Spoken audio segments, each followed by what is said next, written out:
بسم الله الرحمن الرحیم. یو مرګره د بیمار د مانزه په باره کې تپوس کوي چې بیمار به سرنګي مونږ کوي.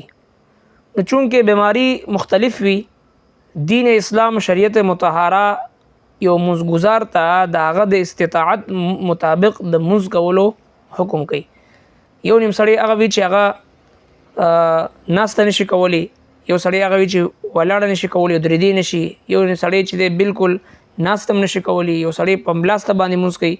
یعنی شریعت مطهره دا اجازه ورکوي مزګزار لا چې د خپل استطاعت مطابق چې څومره د بیماری وي، څومره د گنجائش وي، په ولاړه باندې نشي کولی، په ناسته باندې نشي کولی، په ملاسته باندې نشي کولی، په اشاره باندې، یعنی چې څومره د لپاره گنجائش او ممکن وي، چونکه د دې مانزه تعلق د الله جل شانه سره دی او د الله جل شانه نظر علیم بذات الصدور ذات دی، د بنده د زړه سره دی.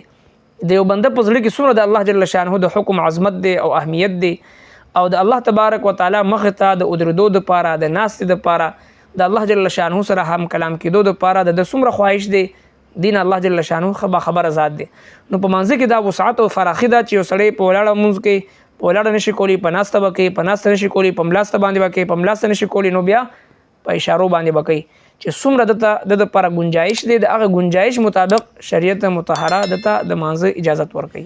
جزاکم الله.